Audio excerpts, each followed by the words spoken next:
Bom, essa aula de hoje é os evangelhos e a fé. A gente vai olhar agora, assim, a gente já deixou para trás a primeira aula, aquela dúvida sobre o Jesus histórico, o Cristo da fé. Então a gente já sabe, o Cristo que a gente acredita é esse Cristo que iluminou a história, mas nós o conhecemos mediante a fé.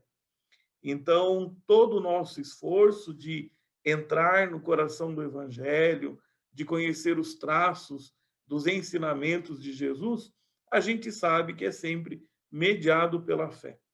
A fé dos autores sagrados, a fé dos apóstolos, a fé da igreja que de geração em geração proclama que Deus continua fazendo maravilhas no nosso tempo, em cada momento da história.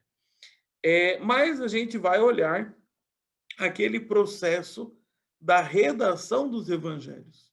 Então, quando hoje a gente abrir a nossa Bíblia para ler um trecho do evangelho, eu encontro esse texto que está pronto para mim, mas que ele foi também, durante um certo período, até essa forma final que nós a conhecemos, ele foi também sendo amadurecido dentro de uma comunidade, ele foi um processo bastante longo até que chegasse à forma como a gente tem.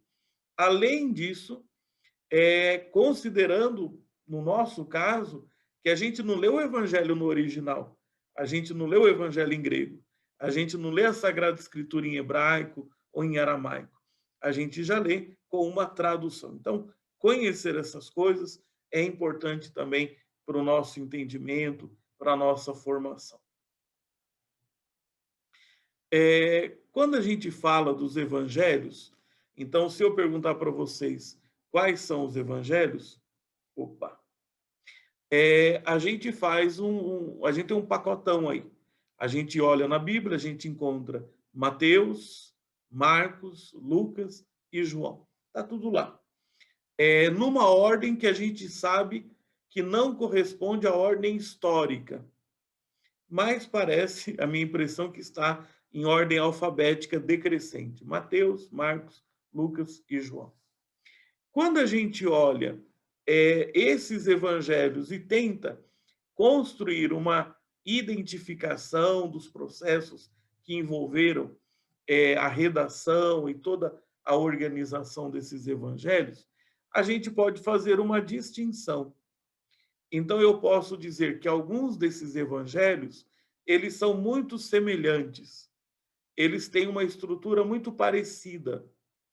Esses evangelhos, eu falo, olha, olhando de longe, uma olhada só de longe, eles são muito parecidos. Marcos, Mateus e Lucas. O evangelho de São João, ele não é tão parecido com esses três anteriores. Então, quando a gente estuda os evangelhos, é muito comum que você veja os evangelhos sinóticos separados do evangelho de João. Então, por exemplo, no segundo semestre que a gente está, tá no primeiro. Bom, não está no primeiro, a gente já está no segundo, né? Mas tem um curso que vai ter daqui a pouco, que vai ser a leitura do Novo Testamento. Então, a gente vai ter aula separada para os evangelhos sinóticos e aula específica para o evangelho de João, as cartas de João e o Apocalipse. A palavra sinótico, a gente já está acostumado com ela.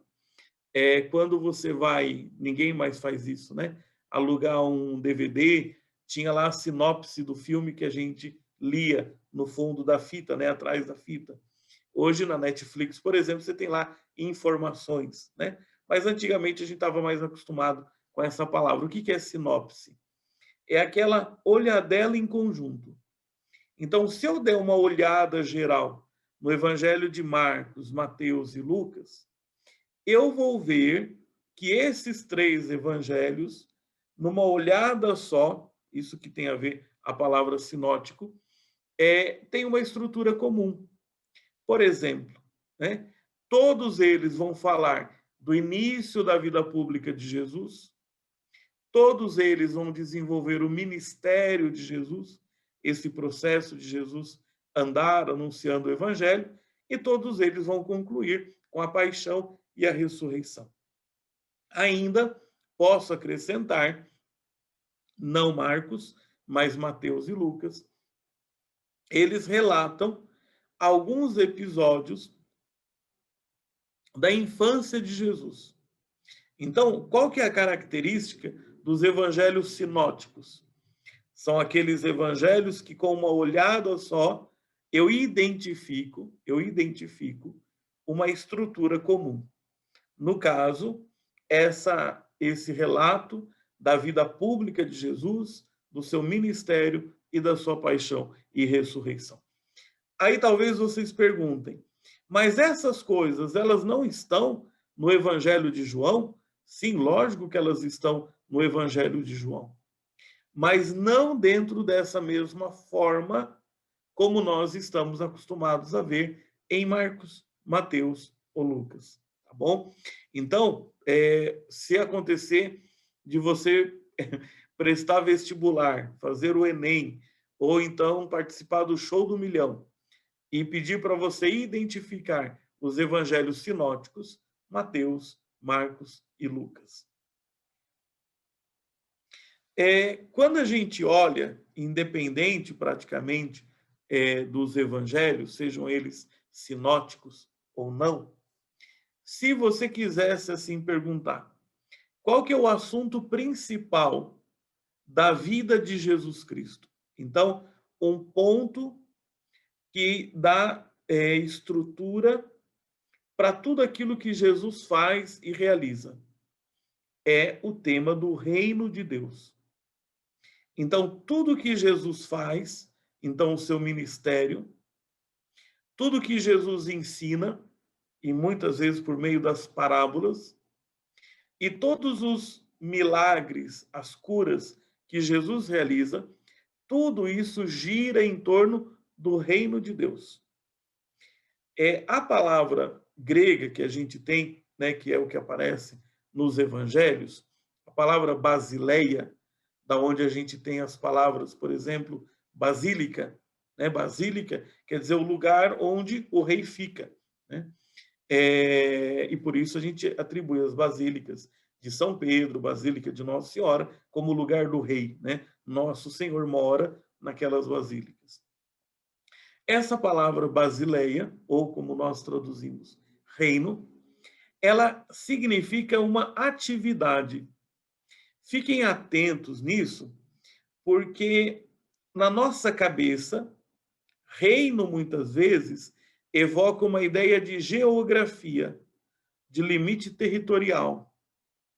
Enquanto que na cabeça do povo de Jesus, e aí a palavra seria em hebraico, Malkut, e depois traduzida para o grego Basileia, essa palavra ela evoca não o território, mas o domínio do rei, a atividade do rei, o exercício do poder do rei.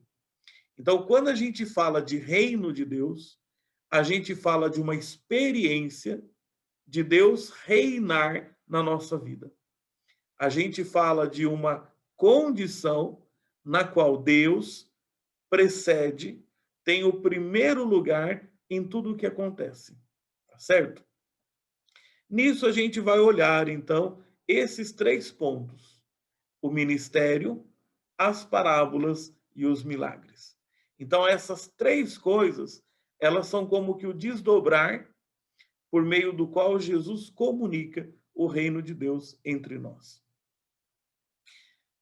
Quando a gente pensa no ministério de Jesus, a gente vai ter uma aula, por exemplo, praticamente sobre o Sermão da Montanha, o ensinamento de Jesus, a identidade do povo de Deus. Mas quando a gente pensa, no caso aqui, o ministério de Jesus, então, todo esse processo, quando Jesus começa a sua pregação pública, até o momento em que ele vai ser condenado à morte, tudo isso é um processo de mostrar que o reino de Deus se aproximou entre nós. Então, os sinóticos, por exemplo, eles mostram essa sequência. O batismo de Jesus, então Jesus que não precisava de nenhuma forma de reconciliação com o Pai, porque não tinha nenhum pecado. mas ele se faz batizar por João Batista. Vocês devem se lembrar que no Evangelho de Mateus, por exemplo, tem aquela resistência de João Batista. Olha, sou eu que preciso do seu batismo e você vem a mim? E Jesus diz, bom, deixa como está, né? Vamos cumprir toda a palavra de Deus. Então, é a partir do batismo que começa o início da pregação de Jesus, o início do ministério de Jesus. Antes disso, são os elementos da vida oculta de Jesus. A partir do batismo, a gente tem o início do seu ministério, da sua pregação.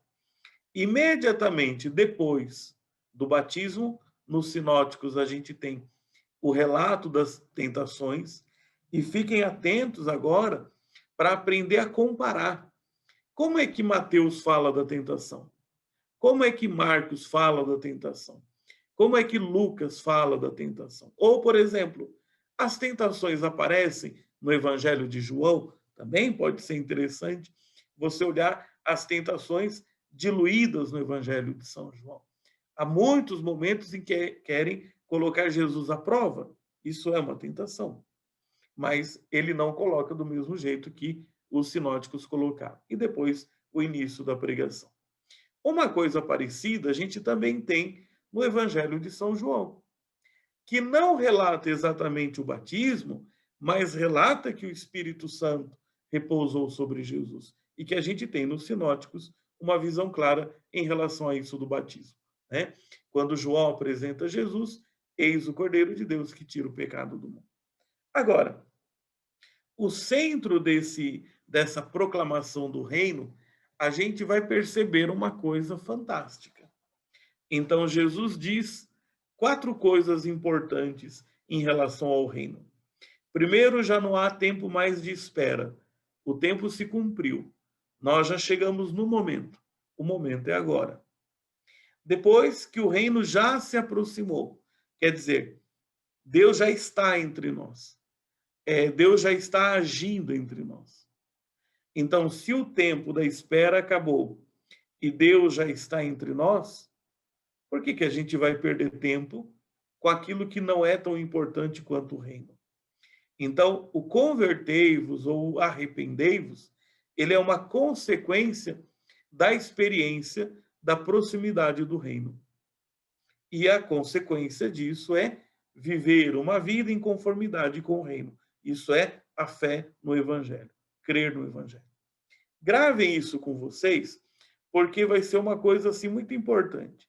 A vida cristã, ela não fica fazendo a gente olhar para o depois, como se o agora estivesse vazio. Então, no agora, Deus já está reinando. Essa atividade de Deus em nós, ela está muito mais próxima do que a gente costuma reconhecer. A nossa conversão, ela não é para depois a gente se encontrar com Deus, mas ela é resposta ao Deus que já veio ao nosso encontro. E a fé, ela não é uma espécie de adesão a um pacote de ideias, mas é consequência de uma experiência. Por que eu digo para a gente gravar isso? Porque quando a gente for pensar em tantas outras coisas que têm a ver com a evangelização, se a gente esquecer disso, a gente vai falar bobagem. Então, ninguém deve cobrar do outro conversão se o outro ainda não tomou consciência da graça que já recebe pela proximidade de Deus. E ninguém consegue exatamente experimentar a fé se não for como uma fé vivida na comunhão com Cristo Senhor. Então, essas duas coisas aí, elas estão em equilíbrio. Experimentar o reino de Deus e cada vez mais se converter. Não sei se eu coloquei aqui, não coloquei, mas gosto de mencionar isso. Quando vocês analisarem o chamado à conversão que João Batista fazia e o chamado à conversão que Jesus fazia, a tonalidade é muito diferente. João Batista dizia, se convertam, porque já já Deus vai se manifestar. Então, e para ele a conversão, ela era um pouco ameaçadora. Ou você se converte, porque o machado já está encostado na árvore, já já vai cortar, e o que for seco vai ser jogado fora. Enquanto que o convite à conversão que Jesus faz, ele não é um tom ameaçador, é um tom festivo. Deus já está entre nós, agora se abra para essa experiência. Eu gosto de usar a comparação. Imagina que você tem uma grande festa para ir. A festa com a melhor comida, com a melhor bebida, com a melhor companhia das pessoas e tudo mais. Então, sabendo dessa festa, que você já está convidado e já vai poder participar dela, você reorganiza um monte de coisa em você.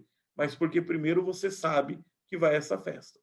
Você toma banho, você se arruma, você se prepara, você reserva tempo, né? Isso é a experiência de Jesus. A festa está pronta, vem cá. O jeito de João Batista seria um pouquinho diferente. Se arruma, se prepara, fica cheiroso, fica aí no portão. Já já vem alguém te chamar para a festa. É uma outra mentalidade. Sobre as parábolas de Jesus, a gente vai retomar algumas coisas ao longo desse curso, por exemplo, porque a gente vai falar da conversão e da misericórdia, do pecado. Quando a gente falar, por exemplo, da identidade da vida cristã, a gente vai retomar coisas que têm a ver com a vigilância. Então, há alguns assuntos que eles vão se conversar bastante aí no decorrer das coisas. Mas se a gente pudesse, assim, peneirar as parábolas e olhar como é que elas estão organizadas nos evangelhos, a gente ficaria impressionado com a quantidade de coisa que a gente iria aprender. Então, eu tenho um grupo de parábolas que me ajudam a entender como é o reino de Deus. Então, são aquelas parábolas que a gente fala, o reino de Deus é semelhante, é como quando... E aí vocês vão ter oportunidade de olhar outras parábolas e lembrar. Então, são parábolas que ajudam a gente a entender o quê? Como é que o reino de Deus está entre nós. Como é que Deus age entre nós. Depois eu posso encontrar algumas parábolas que falam da conversão. A gente tem a parábola do tesouro no campo, junto dela também tem da pérola perdida, né? Que o mercador que negociava pérola e encontra uma pérola de grande valor. Essas duas parábolas, elas mostram de uma maneira muito clara o que Jesus pensa sobre conversão. Eu encontro um tesouro maior, por isso eu vendo tudo para alcançar aquele tesouro. Eu encontro a pérola de maior valor, pela qual eu quero abandonar tudo para comprar aquela pérola. Então, a imagem da conversão aqui é uma imagem muito positiva. Eu não me converto porque eu tenho medo de Deus. Porque Deus não quer inspirar em mim medo. O tempo já se cumpriu e ele já está perto de mim. Aqui é porque eu encontrei uma coisa que vale a pena. Por isso, a mudança de vida, a mudança de pensamento. Depois a gente tem as parábolas da misericórdia, e aí vocês percebem que são várias. Então, cada uma delas aí a gente poderia passar horas falando. Lucas 15, você tem um capítulo inteiro. Então, o homem que perdeu, tinha 100 ovelhas, perde uma, vai atrás. A mulher que tinha 10 moedas, perde uma, vai atrás. O pai que tem 2 filhos e é acolhedor com os 2 filhos. Um que foi embora e agiu como se não tivesse pai, e o outro que vivia com o pai e agia como se fosse escravo do pai. Então, aí as parábolas de misericórdia. A parábola dos 2 devedores, um que devia mais, outro que não devia, né? A gente tem também essa agora eu estou confundindo, estou com medo de estar confundindo as parábolas. Sim, esse é aquele, um devia mais, outro devia menos, e quando os 2 foram perdoados, aquele que devia muito mais ficou muito mais grato ao seu senhor. Depois, Lucas 18, que a gente tem a parábola do fariseu e do publicano. Então, um vai rezar e diz: Senhor, eu sou bom. Olha do lado, tem um publicano e diz: ainda bem que nem sou como esse que está do meu lado. O publicano, por sua vez, diz: Senhor, tem de piedade de mim, porque sou pecador. Então, qual dos 2 se abriu mais a justificação e a misericórdia. Depois, a parábola dos operários da última hora. Essa parábola ela tem um teor muito forte, porque começa a trabalhar de manhã por um valor, a diária de um valor, e no final aqueles que trabalharam uma hora só ganharam o mesmo valor. Óbvio que o evangelho não está falando sobre a justiça da remuneração das horas trabalhadas. Quando a gente lê uma parábola, a gente vai entender que a parábola ela brinca um pouco entre o que a gente conhece e o que a gente desconhece. A parábola encanta a gente porque começa falando de coisa que a gente entende, mas assusta a gente porque indica coisas que a gente não entende. Então, no final da nossa vida, ou a gente se salva ou a gente se perde. Então, feliz quem desde o começo está trabalhando em comunhão com Deus, está vivendo em comunhão com Deus. Mas se alguém na última hora da sua existência também busca se converter, vai ter algo menos do que Deus para essa pessoa? E se ela no final se encontra com Deus, tem algo mais do que Deus? Então, essa parábola ela provoca a nossa reflexão em relação a isso. E depois a parábola dos dois filhos, né? O pai pede para um vai, o filho diz que vai, não foi, o outro que disse que não ia, mas acabou indo. Então, quem foi que realmente cumpriu a vontade do pai? Depois a gente tem uma sequência de parábola de vigilância. Essas parábolas da vigilância, elas mereceriam da nossa parte um pouco mais de atenção. A vida cristã é muito mais sustentada pela vigilância do que pela obediência. O Evangelho de Marcos, na verdade, atribui a palavra obediência aos seres inanimados, ou, por exemplo, aos demônios. Esses eram obedientes. O cristão, ele é vigilante. Cuidado com aquele pensamento de dizer, eu fiz o que me mandaram fazer. Né? Isso às vezes pode ser bom, mas às vezes pode ser muito perigoso também. O cristão não se esconde atrás da autoridade do outro. O cristão responde da melhor maneira aos desafios que encontra. E a gente tem a parábola dos talentos ou das minas. Vejam que, conforme a Mateus ou Lucas, você vai encontrar palavras diferentes, mas no fundo com aquilo que eu recebi, o que foi que eu produzi?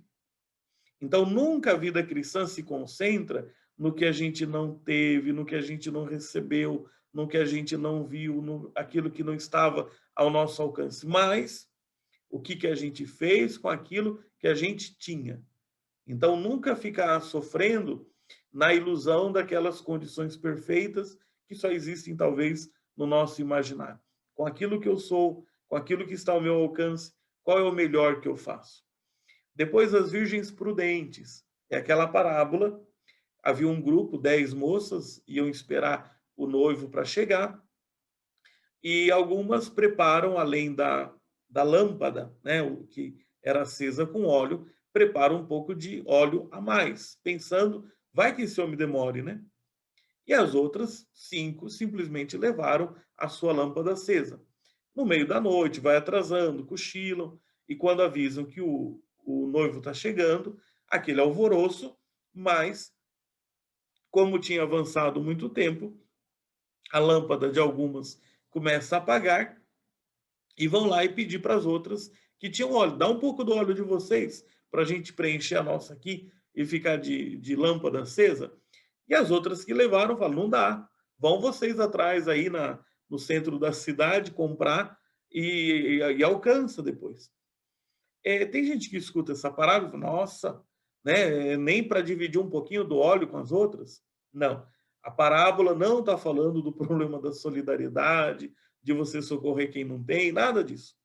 A parábola chama atenção para a vigilância. Há coisas que só você pode preparar para você. Então, daqui um mês, daqui um ano, daqui 10 anos, certos problemas vão nos alcançar. Eu estou me preparando para essas situações adversas? Porque há situações em que, mesmo o outro querendo, ele não pode me dar.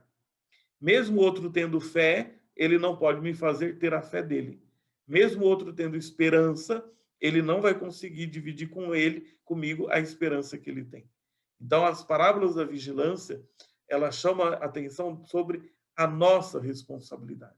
E depois vocês têm parábolas mais semelhantes, a do porteiro e a do servo, que é você tem responsabilidades a cumprir e as faça da melhor maneira. Ai de você se achar que a demora significa que você não vai ser cobrado. Então, essas parábolas da vigilância, se em algum momento vocês quiserem, quando vão, por exemplo, preparar os jovens para a crisma, os casais que vão se casar, preparar alguma espiritualidade matrimonial, por exemplo, usem mais essas parábolas da vigilância, porque elas dão para a gente assim, uma abertura de pensamento muito interessante sobre as nossas responsabilidades. E, finalmente, a parábola de juízo. O que são aquelas parábolas de juízo? São parábolas que ajudam a gente a enxergar além daquilo que a gente consegue ver. Então, você pergunta assim, por que tem gente, por exemplo, que não consegue crer em Deus? Por que tem gente que não consegue desenvolver a sua fé? Então, a parábola das crianças que jogam é aquela. Tem gente que não sabe entrar no jogo. Está sempre criando dificuldade. Então, as crianças combinaram. A gente vai tocar uma música alegre, você finge que vai sambar. A gente vai tocar uma música triste, como se fosse num velório, você finge que está chorando. Aí os coleguinhas tocam lá música alegre, os outros não estão nem aí. Tocam música triste, ninguém finge que está chorando. A gente não combinou que ia ser assim? E nessa parábola Jesus diz, olha, veio João Batista, que era exigente. Vocês falaram que ele era exigente demais, não dava para acompanhar. Agora vem o filho do homem que come e bebe, aí vocês dizem também que não vão, porque ele é amigo das prostitutas. Então, são aquelas pessoas sempre colocando resistências às coisas. São parábolas de juízo porque ajudam a gente a avaliar as coisas. Depois, a figueira estéril. Diz a leitura que a figueira estava cheia de folhas, Jesus achou que tinha figo, foi lá e não tinha. Aí você fala, mas se não era tempo de figo, por que então Jesus foi lá atrás? Porque ela estava cheia de folhas. Então, pensa como é perigoso também você demonstrar o que você não é. Você demonstrar fé quando não tem fé. Demonstrar caridade quando não é movido pela caridade. O Senhor vai esperar os frutos. Depois o servo sem piedade, aquela outra que eu estava fiquei um pouco preocupado no começo de estar confundindo, mas o fulano lá, ele tinha uma dívida, não conseguia pagar. E aí ele implorou, o patrão dele perdoou. Logo depois ele encontra um colega e o colega devia para ele também. Pede perdão, mas ele não perdoa. Então, como é que funciona isso? Eu, para Deus, peço algumas coisas que não ajo com os mesmos critérios para os outros. Quando eu me coloco diante de Deus para apresentar os meus pecados, eu sei explicar que eu não consigo ser tudo o que eu gostaria de ser, mas acho que o outro é totalmente capaz de fazer o que ele disse que vai fazer. Como é que eu preciso de misericórdia e o outro não? Como é que eu posso alimentar esse pensamento na minha cabeça? Depois, a parábola da grande ceia, né? Que são aqueles, por exemplo, que foram convidados para a festa, mas na última hora preferiram não ir.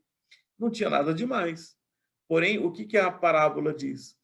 Diante de um convite, que estava tudo preparado para você e você rejeita por outras coisas, é semelhante àquelas pessoas que perdem a oportunidade de experimentar o reino porque simplesmente estão cuidando aí da sua rotina. A gente sempre tem o que fazer, a gente sempre tem problemas para resolver, mas será que a gente não pode dar um passo a mais para experimentar outras coisas que Deus preparou para nós? E depois a parábola dos vinhateiros homicidas, que é aquela que conta de gente que quer se apropriar das coisas de Deus. É, a terra foi entregue, eles tinham que cuidar, entregar os frutos no tempo certo, mas quiseram ficar com aquilo. E até quando aparece o filho do dono, matam o filho para dizer agora é tudo por nossa conta.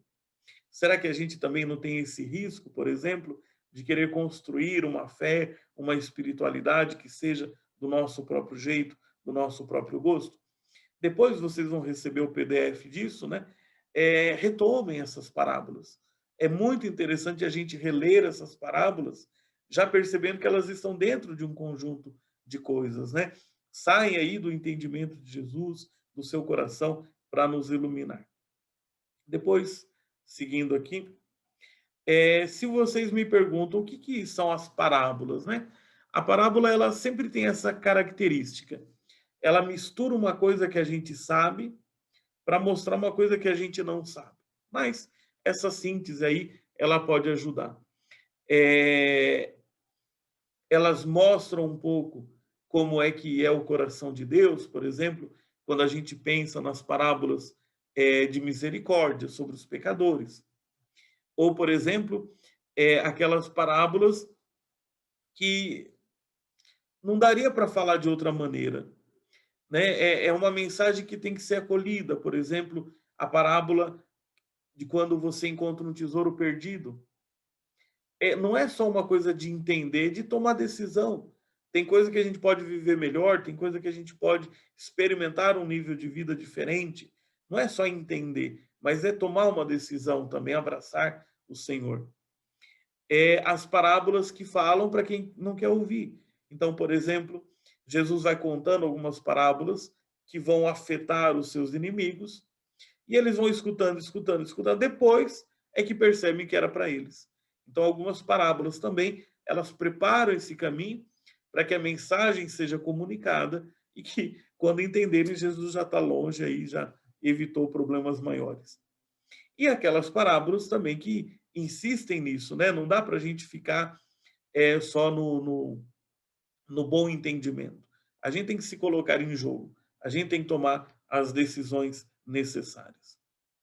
Passando das parábolas, aqui, isso aqui é um gráfico, um quadro, que a gente tem as principais parábolas. Mateus é o texto com mais parábolas, e depois a gente compara as parábolas que aparecem em Lucas e Marcos, como é que elas se repetem, mas a gente tem algumas, por exemplo, que são totalmente apenas de Mateus. Como também, se você olhar em Lucas, você vai encontrar, por exemplo, as parábolas do filho pródigo, que você não vai encontrar em nenhuma outra. Você pode encontrar uma semelhança na parábola dos dois filhos. Aqui é um pouco mais de detalhe, mas não precisa também sofrer por isso. E aí, finalmente, a gente entra nos milagres de Jesus. Quando a gente estuda os milagres de Jesus, essas obras que Jesus realiza, então duas palavras aparecem bastante nos evangelhos. Semeion, que quer dizer sinais, e ergon, que é obra. Então, quando a gente fala a palavra milagre, a gente já tem aí um filtro de coisa que talvez possa ser assim um pouco mágica, né? E que não é bem isso a ideia. Então, a gente coloca aqui dois cuidados que a gente precisa ter. Cuidado com as pessoas que acham que milagre não existe. Essas pessoas também não conseguem reconhecer o encanto que a vida tem.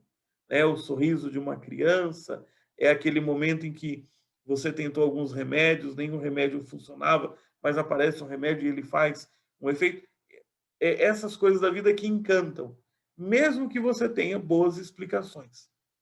Mas cuidado também com aqueles que buscam falsas maravilhas, aqueles que querem ver milagre em tudo, né? E também com aqueles que querem ver Jesus brincando com a natureza. Na verdade, os evangelhos demonstram que Jesus em nada brincava com a natureza. Por isso que quando a gente olha, por exemplo, a gente vai ver no final da aula, mas evangelho apócrifo. Aí conta que Jesus montava um monte de passarinho com lama, soprava e o passarinho saía voando. Não corresponde ao Jesus que a gente conhece dos evangelhos canônicos. Tá? Então, não vamos olhar os milagres por esse caminho, de alguma coisa que seja maravilhoso, como se fosse uma brincadeira com a natureza. Vamos ver os milagres como sinais. Sinais do quê? Sinais do reino de Deus. Tudo que Jesus fez era em vista de ajudar as pessoas a crescerem na fé, experimentarem essa proximidade do reino de Deus.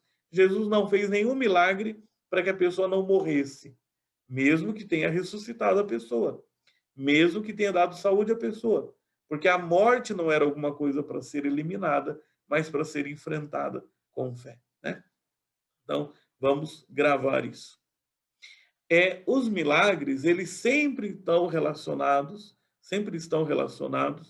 à experiência da salvação e do reino. Então, o que Jesus faz é mostrar que o reino está próximo. Deus está agindo entre nós. E os milagres, eles são justamente um sinal de que Jesus é o Messias esperado.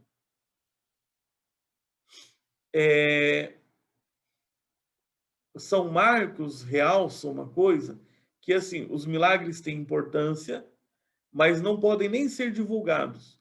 Vocês reparam que Jesus sempre no Evangelho de Marcos fala, mas não contem a ninguém. O Marcos diz, mas ele proibiu que não contasse a ninguém. Mas quanto mais mandava, o povo espalhava mais ainda. Por quê?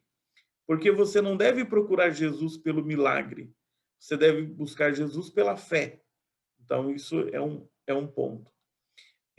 Tanto é que é o que distingue, né? Também os discípulos da multidão, isso a gente pode retomar na hora da partida. Então, o milagre é, antes de tudo, uma experiência da salvação como presença do reino de Deus. Esses três elementos aqui, eles estruturam essa ideia central do reino como basileia, do reino de Deus como o ponto de convergência de todo o ministério de Jesus, das parábolas de Jesus e dos milagres que ele realiza. Isso a gente já mencionou a semana passada. Aqui a gente estava olhando o acontecimento. Aqui a gente olha o processo da redação. Então aqui era Jesus fazendo, realizando, ensinando. Aqui é o momento em que tudo isso vai sendo registrado. Então a gente tem a primeira etapa, o ministério público de Jesus. Depois, enquanto Jesus estava falando, eu não sei imaginar os discípulos fazendo anotação num caderno. Não, estavam aprendendo com ele. Tem o momento da pregação apostólica, né? Jesus, no Evangelho de domingo agora, enviou eles a pregar, eles voltaram, foi um treinamento. Depois eles vão começar a anunciar o Evangelho, por conta deles, depois de Pentecostes. Paulo vai escrever as cartas. Começam a morrer os apóstolos. Aí você começa a ter um processo mais intenso de redação de algumas coisas. Num primeiro momento, esse conjunto de palavras, que a gente chama de logia. E aí vocês podem imaginar, por exemplo, que muitas parábolas, talvez elas foram conservadas de maneira independente, depois elas foram sendo montadas no Evangelho, até você ter um primeiro esboço, que a gente chama essa fonte originária, fonte Kelly, fonte Q, até você ter depois o Evangelho de Marcos, ter o Evangelho de Mateus, de Lucas, e finalmente o Evangelho de João. Então, há aí um processo, a gente viu isso a semana passada, um pouco esse esforço todo de codificar, mas a gente pula daqui para aqui. Então, quando eu vou ler o Evangelho, como é importante eu sempre ter presente o processo da redação. Há alguns detalhes que os evangelhos trazem de vez em quando que você vai perceber. Por exemplo, Marcos, eu sei que é um evangelho que não foi escrito para judeu. De cara eu sei que não foi. Porque toda vez que tem um costume judaico, ele explica. Ué, eu não vou falar para vocês, por exemplo, que ontem o jogo de futebol foi muito bom, porque para nós brasileiros futebol é muito interessante. Porque a gente nem precisa dizer que para nós brasileiros futebol é uma coisa legal. Mas se eu escrevo para um grupo que não é brasileiro, quando eu falar do futebol, eu vou dizer, ó, porque para a gente isso é uma coisa interessante. Então, tem detalhes que a gente vai encontrando nos evangelhos que vão ajudando a gente a destrinchar algumas características que eles têm. O que é importante para a gente pensar? Todo esse movimento do evangelho. Então, onde o evangelho foi anunciado? Num primeiro momento com Jesus. Sai da Galileia e vai até Jerusalém. E Jesus passa ainda também por algumas cidades pagãs. depois com os apóstolos, de Israel a Roma. E aí você imagina esse evangelho que, conforme cada lugar, cada cultura, ele precisa ser atualizado. É o que a gente menciona aqui embaixo. A quem o evangelho foi pregado? Ao povo judeu que conhecia as escrituras, mas depois, conforme vai avançando o mundo todo, né, o restante do mundo, os estrangeiros, os povos vizinhos, você começa também a falar para pessoas que não conheciam as escrituras. Agora, vão tentar, e aí a gente tem um outro período da igreja, por exemplo, os padres apostólicos, padres apologetas, por exemplo, Justino Tertuliano, essa turma toda que começa a anunciar o evangelho para gente que não conhecia nada da escritura. E aí não adiantava eles remontarem a Moisés, eles precisavam falar dentro de categorias que aquele povo pudesse entender. Aqui é uma nota, é apenas uma coisa para dizer que eu disse, porque não é finalidade nossa, como no curso de Mariologia eu dizia, a gente estuda essas coisas para edificar a nossa fé, não é para debater com as pessoas. Então, quando a gente fala dos evangelhos, eu tenho os evangelhos canônicos, olha quanta coisa vocês já aprenderam hoje de nome de evangelho. Evangelho canônico, sinótico e apócrifo. Mas é fácil entender. Os evangelhos que estão na Bíblia, eu chamo de canônico, porque eles estão no cânone. Cânone é medida, estão dentro da medida da fé, tá? Os evangelhos canônicos são os que eu encontro na Bíblia: Mateus, Marcos, Lucas e João. Entre os canônicos, a gente distingue os sinóticos: Mateus, Marcos e Lucas. Mas há também outro grupo de evangelhos que são chamados de apócrifos, que são evangelhos, a palavra apócrifo quer dizer oculto, ou porque esse evangelho ficou escondido por algum motivo, ou porque tenta contar aquilo que está oculto, né? Então, é muito simples. Os evangelhos que estão na Bíblia, eles têm duas finalidades: apenas comunicar fé. Não estão aí para resolver curiosidade de ninguém. Então, Lucas, por exemplo, diz isso, que depois de ter analisado tanta coisa, ele quis fazer uma narrativa interessante para que você, que crê, pudesse verificar a solidez dos ensinamentos do Evangelho. Ou São João diz, Jesus fez um monte de sinal, não caberia nos livros, mas esses foram escritos apenas para quê? Para que você creia e crendo tenha vida. Os evangelhos apócrifos, eles têm uma outra finalidade.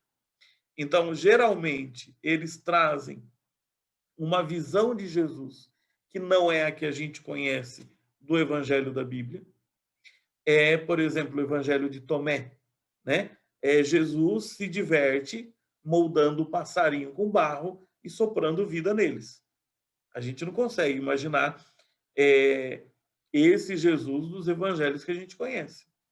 Algumas narrativas são bastante fabulosas, mas eles tentaram resolver uma coisa. Aí você fala, mas Jesus, criança, como que ele era? Então, né, o evangelho canônico não disse, porque entendeu que aquilo não era importante para a gente se salvar.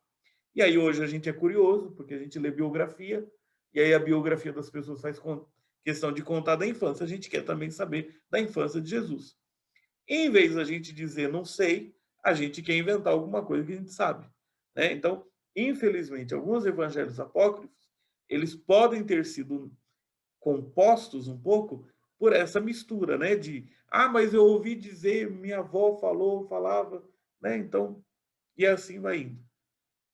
E nunca, pelo que parece, não eram textos usados nem para evangelização, menos ainda para a liturgia da igreja. Então, por isso, como parece que os apócrifos são proibidos, então o povo está cheio assim, de curiosidade, de ouvir falar nos evangelhos apócrifos e tudo mais. Né? Mas, quando algum aluno pergunta, eu sempre digo, depois de você ter lido tudo que você tem que ler, aí lê essas coisas, vale a pena, assim, vai ter sobrado bastante tempo.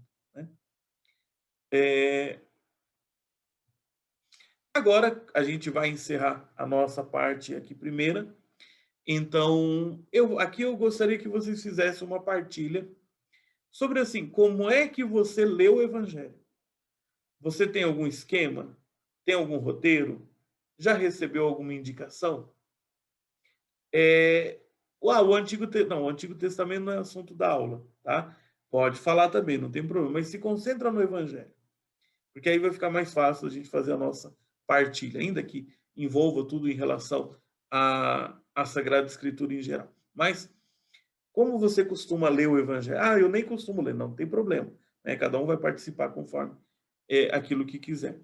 Depois, quais são as principais dificuldades que você encontra na leitura dos evangelhos? Então, a primeira aula a gente passou em relação ao Cristo da fé e o Jesus histórico. Hoje, tudo isso que está costurado dentro dos evangelhos. Então, são duas aulas que colocam a gente numa visão um pouco mais formal sobre a vida de Cristo. A partir da semana que vem, a gente vai entrar nos temas, no conteúdo dos ensinamentos de Cristo, tá bom?